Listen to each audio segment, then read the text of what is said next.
To learn how to create a decision tree, we'll start with the most simple example of a classification tree for a binary response. So recall from our discussion of logistic regression when we tried to predict donations, whether or not someone was going to make a donation. That was a binary outcome, a yes or a no. We're going to use a classification tree to create a similar model that we'll be able to compare to the logistic regression model we've created in the past. The code that's on the screen is standard code, most of which you've seen before. The first line turns off scientific notation to make our lives easier and be able to read those numbers outright. The second line is new. To create a tree, we're not going to use LM or GLM. Those are the functions we've used in the past. We're going to use something called rpart, which stands for recursive partition, which is actually computer science terminology for what we're doing when we create a tree. Partitioning the data means dividing it into two sets, where if you belong to set 1, then you do not belong to set 2. And everything has to belong to either set 1 or set 2. And recursive means repeated. So that's exactly what we're doing with a decision tree. rpart, recursive partitioning, we're just dividing the data into smaller sets that have similar characteristics. The third and fourth lines you've definitely seen before. These are just reading in the nonprofit data set. So the next step, you've seen all of this before as well. We're just going to divide into training and testing sets. Because we're talking about donations, we're going to do that randomly using the sample function. And we're going to create t-train and t-test. Those are going to be 2 data sets, one for training the model and one for testing it. So same technology we've used before. The only thing we're going to do differently is build a different kind of model. The names t-train and t-test could be d-train and d-test. It doesn't matter. So I've read in the data as a data set T, and I'm dividing that data into 2 sets, a train and a test. Excuse me.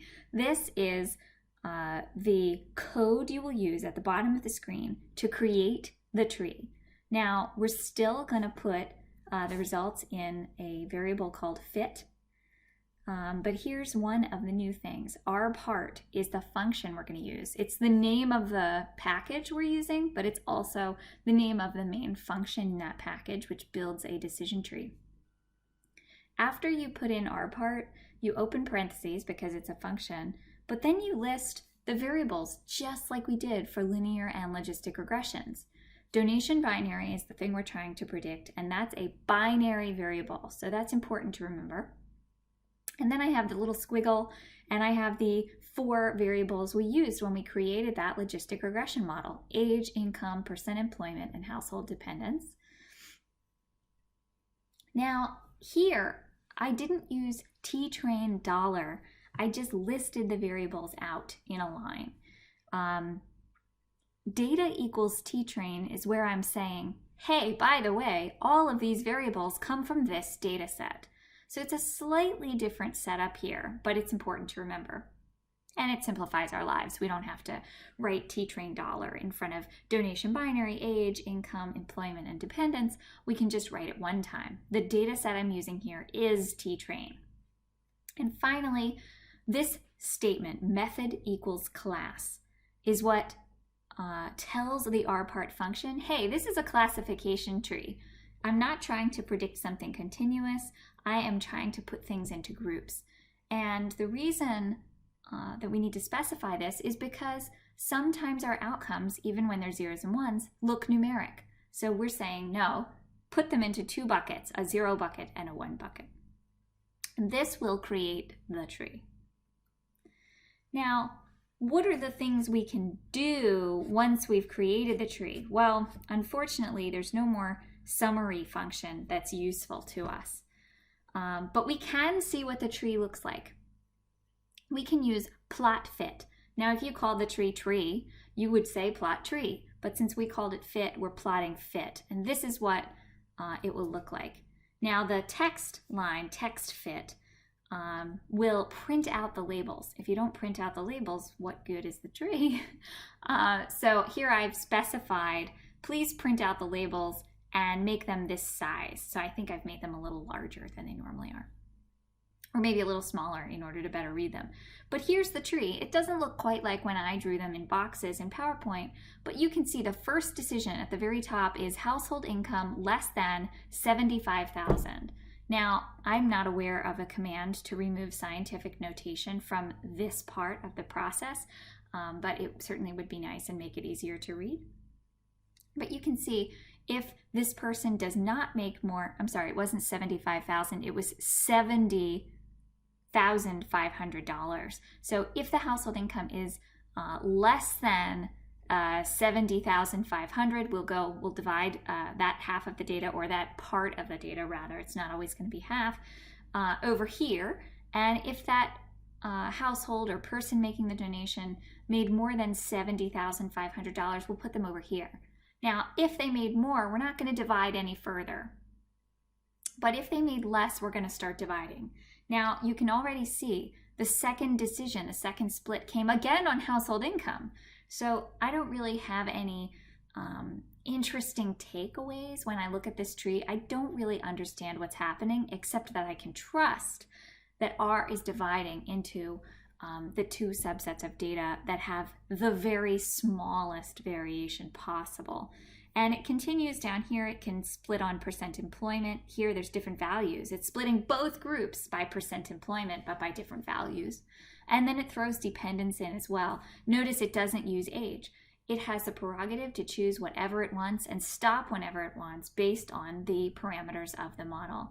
And you see at the bottom, everybody gets into a bucket of no donation or donation by the end of the process. But what I will tell you is it's hard to gather information out of this tree here, and it's even harder as the data set gets larger and larger, because we're going to get less information. Maybe the things we can take away from this are, oh, the first split was on income, so maybe income's really important. There are metrics you can use to decide which variables are most important, and of course we identified that age wasn't used at all. So that's interesting, but as the picture gets bigger, it's going to become more and more impossible for us to divide this data and actually look at it and understand what it means.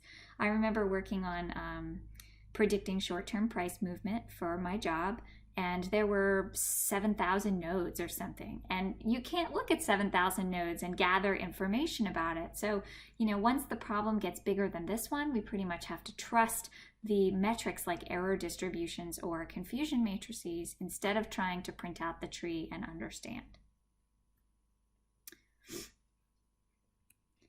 Now, making predictions with a tree is actually really easy. We can use a predict function, and it'll take the tree, and for a new person or day or widget or observation, it'll make a prediction based on the tree. It'll say, where does this person fall? Did they make more than this? Are they this age or less? Are they living in a house with more people than just them? So it'll make that decision, and it'll essentially, if you remember the Plinko game on Price is Right, where you drop the ball down and it hits the pegs and falls into a bucket at the bottom, it's like that. You're dropping this new observation down the Plinko game, and it gets classified into a bucket. So let's make predictions based on the entire training set, and we'll call it InSamp to stand for in-sample predictions. So the predict function, use the tree fit, and make a prediction for every item in the training data. The predictions will look like this. The likelihood that person 1, which is actually person 4676 since they were randomly selected, the likelihood that this person is in the no group is about 2%. The likelihood that they're in the yes group is about 98%. That happens to be the same for the first 10 observations, and the only reason is because the tree wasn't that big, so many of these people might fall into the same bucket. But if we just take the probability that they are a 1, we can classify them into a group. So these are the predicted probabilities, but it doesn't say which group is that person in. We can tell by looking, but we really want a list of yeses and nos. So we're going to round the second column, which is the likelihood that they're a 1, and we're going to say round that to the nearest 1 or 0. And so that all the 98% will become 1s, and all of the anything less than 50% will become 0s. And now we'll actually have predictions. So instead of having this multi-column mess, we have I predict this person's a 1, I predict this person's a 1, and so on. Making our out-of-sample predictions are just as easy. We'll take the test set this time, and we will round the predictions as well, and we'll get a list of 1s and 0s, just like before. And we can take those predictions in SAMP and OutSAMP and create confusion matrices for each one. So we'll create a confusion matrix for any binary predictions we do, and we'll create an error distribution for continuous trees, of course, just like we did for linear regression and logistic regression. And since we're creating the same outcomes, we can compare the models directly.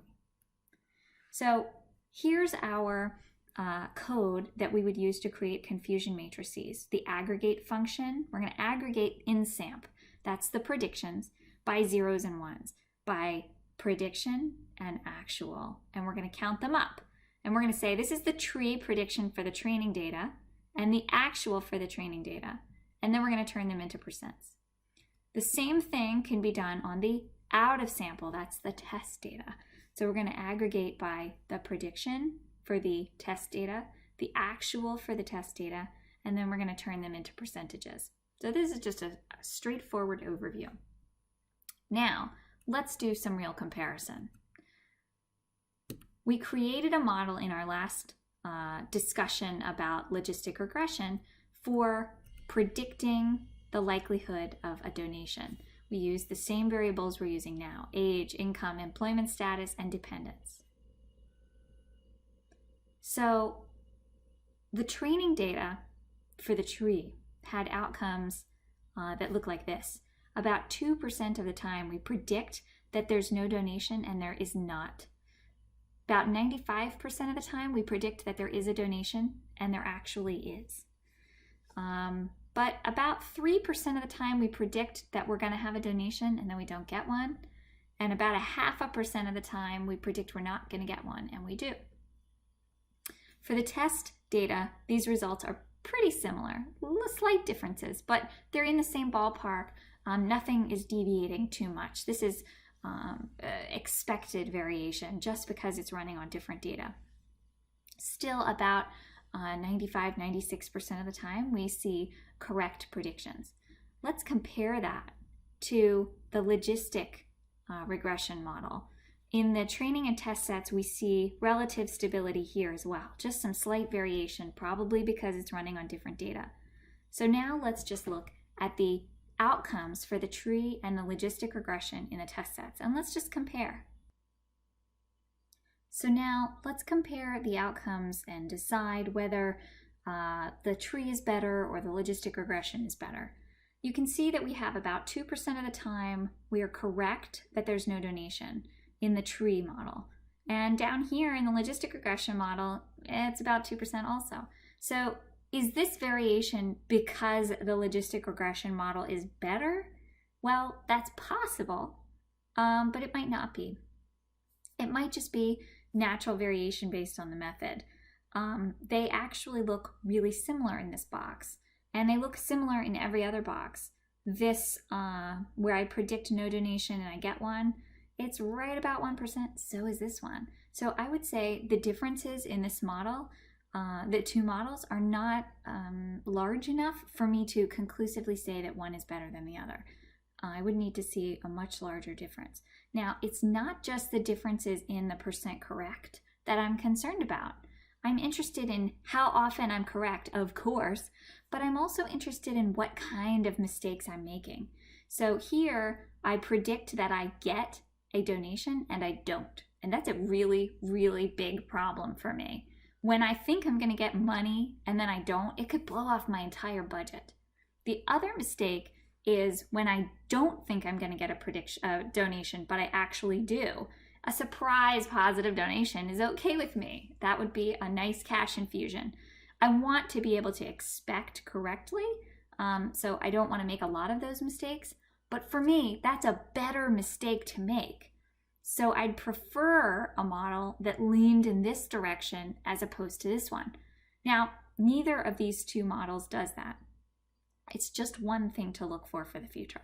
So they seem to have about a 96% correct portion ratio in both cases. And then they seem to have about a 4% incorrect likelihood at the same time. So neither one of them is making more commonly better mistakes. Neither of them is more accurate in general. So I really can't say that one is better in this situation. However, that won't always be the case. Sometimes it'll be very clear. Sometimes it won't be. And we'll talk in a few videos from now about how to make a decision in that case.